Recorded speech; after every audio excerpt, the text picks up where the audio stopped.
We don't talk about is, Canelo. Steroids. Y'all don't talk about that. So we don't know. We really don't know all the fighters he beat, and even what he could have been not clean in a lot of fights. To stay humble. It's one for the office. Sorry, in the middle. So I may do another exhibition this year. Which one? What do you think of that, Floyd? I think Pacquiao, he chose a hell of a fighter. Shit, we got so many fighters at PBC. I thought he was with PBC, but he's not. Ahead of Terence Crawford's fight with Canelo Alvarez, boxing legend Floyd Mayweather has warned Alvarez about the physical toll an extensive boxing career can take. Mayweather highlighted how fighters with numerous high-profile bouts, like Alvarez, may experience a decline in performance, sometimes suddenly. This serves as a caution to Alvarez, suggesting that despite his impressive track record, the intense demands of the sport could affect his readiness against a tough opponent like Crawford. What would Floyd Mayweather's mindset after being the first guy to beat Canelo Alvarez? Thoughts on a fight between Terence Crawford and Canelo Alvarez? I had people that stated that they feel like that Floyd Mayweather would essentially hate on the situation. Hold me back! You fucking shit. Hold me fuckers. He said, all you fuckers, hold me fucking. The highly anticipated fight between Canelo Alvarez and Terence Crawford is scheduled for September 2025 during Mexican Independence Day weekend. In this super middleweight title bout, Canelo will defend his WBC, WBA, and WBO belts against Crawford, who is making a major leap from welterweight to 168 ounces. He went on the ring with Teddy Atlas. What's that mean? He said you're the most overrated Mexican champion in history. He said that Salvador Sanchez. Boxeador mexicano. Más Popular, pero sin causa. Sí. Fucking crazy that guy. and you think he knows boxing? Fuck. I mean, it's not a secret that that's a fight that's been discussed by a lot of us and by a lot of people in the sport for quite a while. Certainly, it's a fight that Turki Al-Sheikh from Saudi Arabia has shown a lot of interest in. And of course, if it's going to get made, someone's going to have to put up a lot of guaranteed money. And he's probably the person that's going to do it. He's obviously been working closely with Terence Crawford. He was involved with Terence Crawford's last fight that took place in August when he fought Israel Madrimov. Floyd Mayweather recently shared his thoughts on a potential matchup, acknowledging Canelo Alvarez's impressive rise to light heavyweight champion, a move Mayweather didn't foresee. He also ranked Terence Crawford as the #1 pound-for-pound boxer, highlighting his dominance in the sport. When he's seen hung tough, Bud Crawford shows once again why he's the #1 pound for pound on many people's lists, including my own. I don't think it was going into this fight was a question of whether Bud was going to win this fight. It was a matter of he's about 35. He's had a 13-month layoff. Usually things start to fighters start to look a little bit more ordinary when these circumstances start to present themselves. So we wanted to see if Crawford, how he was looking under the current circumstances, and if there was any signs of aging. I think Avanesian really, fought as good a fight as he can fight. Listen, this is a durable guy. He stays in your face. You can see why he upsets certain people because he knows how to mentally stress you and also physically stress you by staying in your face like that, cutting off the ring and forcing you to work when you don't want to work. Mayweather praised Crawford's versatility, highlighting his ability to switch between orthodox and southpaw stances effortlessly. He emphasized that Crawford's adaptability and intelligence in the ring could pose significant challenges for Canelo Alvarez, known for his power and discipline. Mayweather noted that Crawford can make adjustments mid-fight like few others, stating he's not going to stick to the same game plan if it's not working. This, according to Mayweather, is why he gives Crawford the edge in their potential matchup.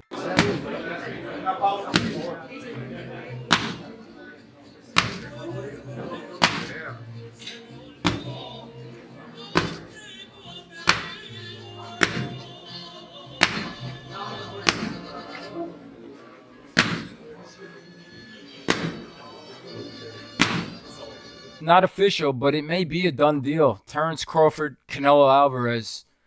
Early thoughts? What do you think? Yeah, look, the first thought is, can he handle the weight jump? Can he handle the weight jump? He being Crawford against Matt Rudolph, people are going to say, "Oh, he had some hiccups."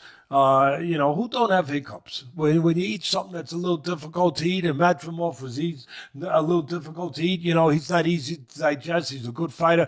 But when you eat something that's a little tough to digest, you get hiccups, right? So come on, he's human. So he had a few hiccups. He won the fight. He's Terrence Crawford. A lot of people say, "Oh, Teddy, you make him so good. You're always saying how great Crawford is."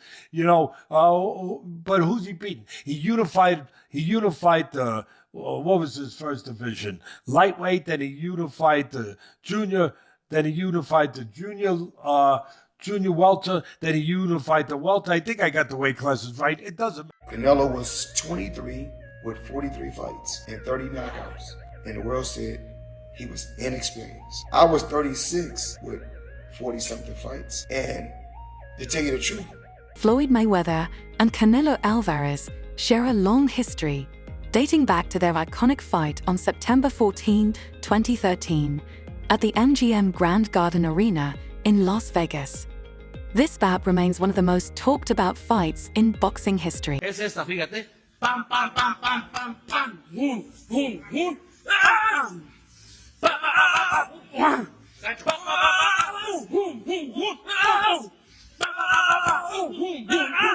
Digo. Eso.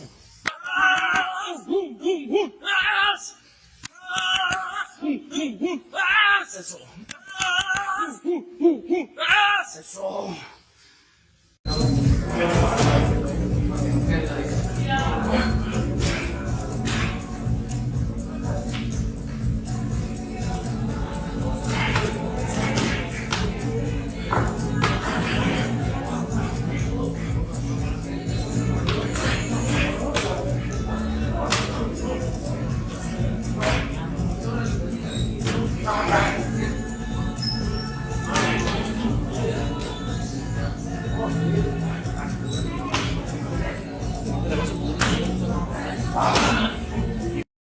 At the time of their fight, Floyd Mayweather was already a boxing legend, boasting an undefeated record and multiple world championships across various weight classes.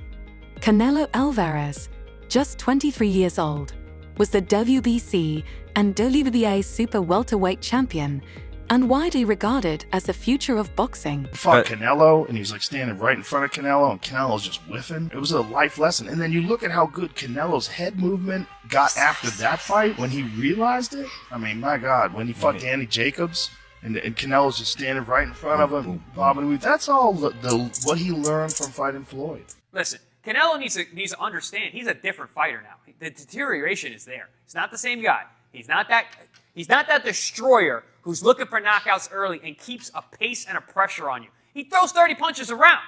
You're not the same guy. So telling everyone you're going to knock them out and then going into, 6 decisions in a row now? Scores a knockdown every time. Power's still there. The problem is the pace and the ability to carry on and push. That's the real difference, and that comes with age. He's 34 going on 45 as far as I'm concerned. He's got a ton of fights, been around for a long time, doesn't have that same desire, the same drive to take the chances against these younger, bigger guys, because he is fighting younger, bigger guys. So you got to keep that in mind as well. Joe Rogan discussed the lasting impact of Canelo Alvarez's 2013 loss to Floyd Mayweather on his career. Rogan emphasized that the defeat was a crucial learning experience, sparking significant improvements in Alvarez's defensive skills, especially his head movement. He noted it was a life lesson, and then you saw how Canelo's head movement evolved afterward. I'm saying at once. Right. I'm saying I started at 135. I'm just saying, like, say if Canelo was the champion at 147 to go up 168. Right in one jump. Yeah, in one jump. It's a big jump too. 21 pounds. It's a lot of weight. It's a lot of weight. In a recent episode of the Joe Rogan Experience, Joe Rogan shared his thoughts on the Canelo versus Crawford fight, explaining why he believes Crawford has the edge. Rogan highlighted Crawford's speed, skill, and strategic brilliance as key factors for his potential victory. He also broke down how their contrasting styles might clash, making the matchup all the more intriguing. I'll say he is the hardest, for sure. One of the fighters that hit very hard was Angulo. You know, he's a Cuban guy, and he punched very hard too. So I'll say both of them are like the same, but, you know, with Canelo, I was just mentally ready for his shots. You know, I already told myself, I know I'm going to get hit. I know I'm going to get hit on my chin, but it's, you know, I got to bite down on my mouthpiece and push. You know, look what happened in the third round. I got hit with a left hook. We'd be practicing in camp the whole time, you know, keeping my right hand to my chin. And I wound up just moving, and he connected right on my chin. And you see how I punched my glove. You know, that's like a thing for me when my last time when I got dropped, I was punching my gloves. 'Cause I'm like, damn, I got hit with a shot. I'm not supposed to be on the floor. But, you know, it comes with boxing. You know, the greats done got dropped, you know, got hurt. But it's about how you come back and respond. Go crazy with Canelo. Oh, he's too big. He's a good night for Crawford. He's going to bed. All that stuff. Not so fast. Not so fast. Don't forget that the other guy is bringing something to the party too. And he's bringing the things that hopefully I just described to you guys in the best way I can. When it gets closer, we'll get more thorough with it. But right now, I think you know where I'm leaning. And I'll make it even clearer where I'm leaving. So there is a lot of suspense. I ain't going against Crawford. Okay? I do think he's that special guy. I think Canelo's special too. But I think Crawford's special in a little bit, even more so. Even more so. He hasn't learned how to lose yet. I think he does have those special ingredients that go beyond the physical genetics, the physical DNA. So that's it. Okay? Good. You don't like it? Too bad. I think that was a fair breakdown. I mean, listen, those ingredients you're touching on with the smaller man are the same ingredients you saw in Usyk. Abilities and ways to find a way to win. I'd like to know what the weight's at in this fight, but has that been figured out yet? Probably not, because No. that to me is a variable there. Canelo Alvarez boasts an impressive track record, with victories over some of boxing's top contenders. His ability to compete across multiple weight classes showcases his adaptability and exceptional talent. In the super middleweight division, Canelo's power is particularly notable, making him a dominant force in the ring. He excels at landing powerful punches while also withstanding incoming blows, marking him as a formidable opponent. Beyond his power, Canelo's agility and ring intelligence set him apart. His head movement, defensive skills, and precise counter-punching make him a well-rounded fighter. Years of experience against elite competition have sharpened his ability to strategize and adapt. His recent win over Edgar Berlanga further cements his status as one of the sport's top-tier fighters. Everybody, how's it going? Marcos Villegas for Fight Up TV, powered by Stage Front VIP, being joined here with Teddy Atlas. Teddy, I got to get just right to it. Terrence Crawford wanted to move up 3 weight classes to fight Canelo Alvarez. You as a trainer, what's your insight on that? And I don't know, would you advise a fighter to move up 3 weight classes to fight someone like Canelo? You got to remember, he's already moved up 3 weight classes. So now you're talking 6, if you add on 3, you know? Yeah, my math is different than yours, being that I've been in this business my whole life. So 6 is a lot. 6 weight classes. That's a lot. 3, you know, he had the skeleton for it. Does he have the skeleton to go up 6? I don't know that he does, but I know he's got this. I know he's got this. I know he's got the character, and I know he's got the mind. I know he has special gifts that very few fighters have. Edgar Berlanga shared his thoughts on the matchup between Canelo Alvarez and Terrence Crawford, acknowledging Crawford's exceptional skills and boxing intelligence. He believes Crawford's abilities could present significant challenges for Alvarez. However, Berlanga also points out Alvarez's considerable size advantage, given his natural weight class.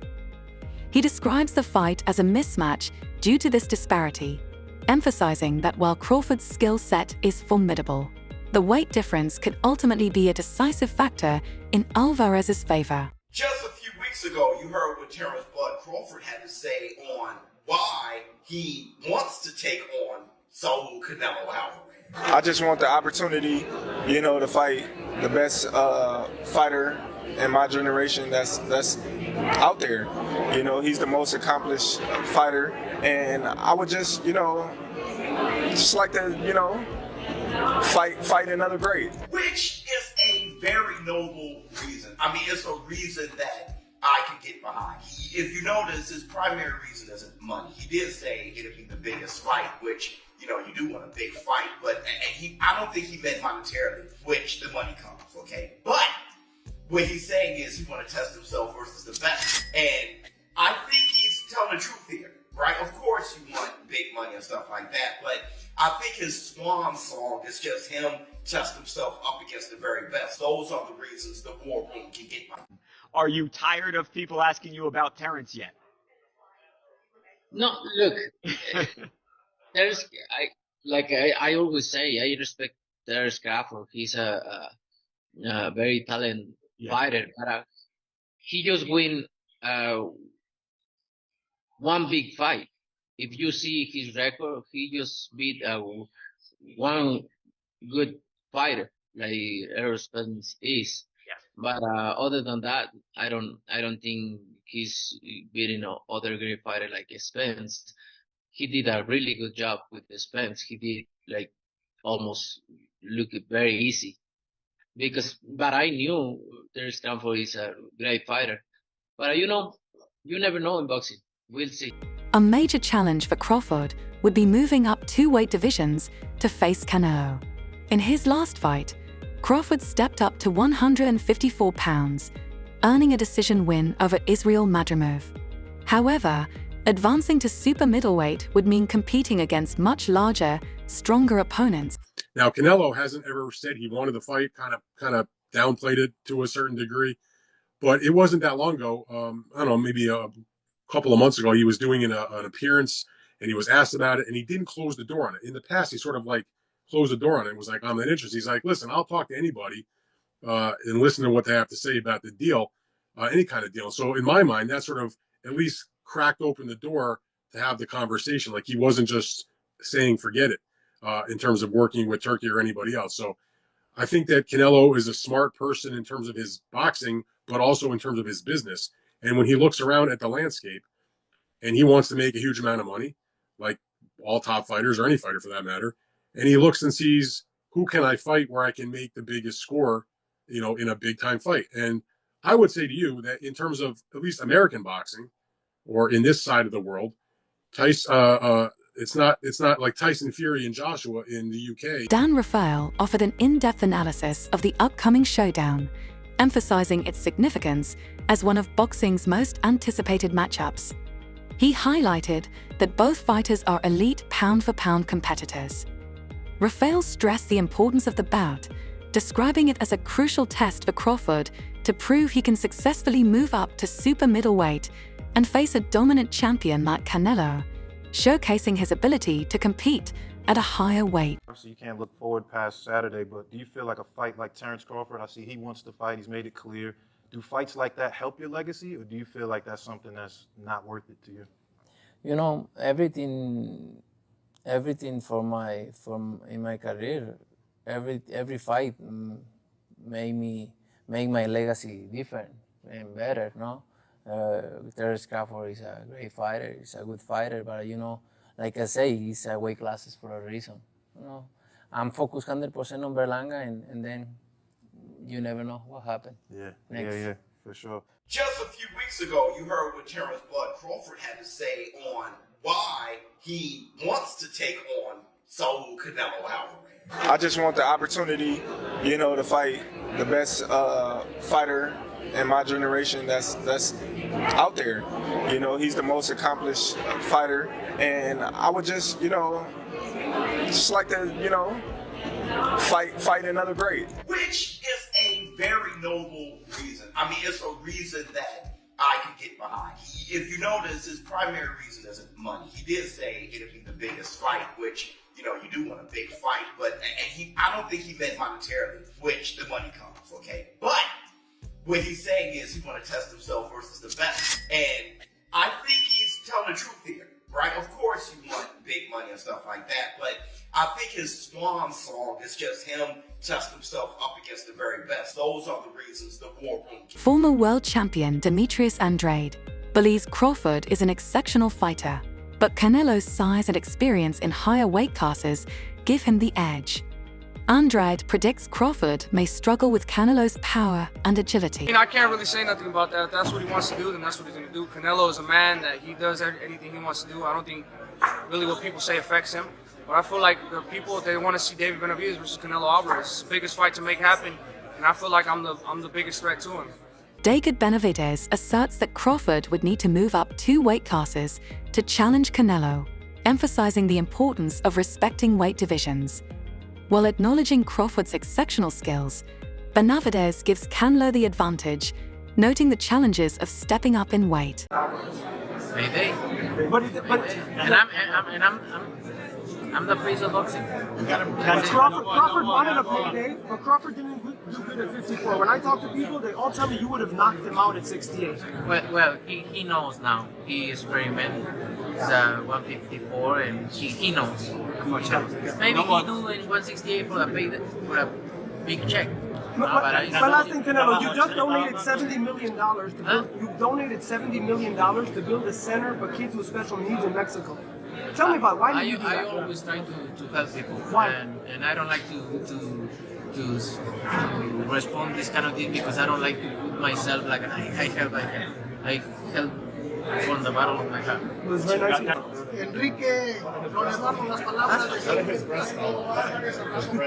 Moving up to super middleweight to face Canelo would be a significant leap for Crawford. The challenges include adjusting to the increased power and physicality of opponents in the higher division. While Crawford's technique and skill are exceptional, questions remain about whether his power and durability would effectively translate to super middleweight. Be great. That'll be 3 times. If you go 154 and win the belt, that's 3 times super. Then I said, chase super greatness. Come on, Canelo. 160. Well, if he can get in there with Charlo in like his next 2 fights where he's still got age on his side, and maybe go up again, like if he's trying to chase the greatness. But I mean, he already done something that's never been done. Charlo don't want none of that smoke. Terrence Crawford, I see he wants to fight. He's made it clear. Do fights like that help your legacy, or do you feel like that's something that's not worth it to you? Everything in my career, every fight make my legacy different and better. No, Terrence Crawford is a great fighter. He's a good fighter, but like I say, he's weight classes for a reason. I'm focused 100% on Berlanga, and you never know what happened. Next. What do you think about a potential fight between Canelo Alvarez and Terrence Crawford? Could Crawford's skill and speed overcome Canelo's size and power? Or is the weight difference too much for him to handle? Drop your thoughts in the comments below.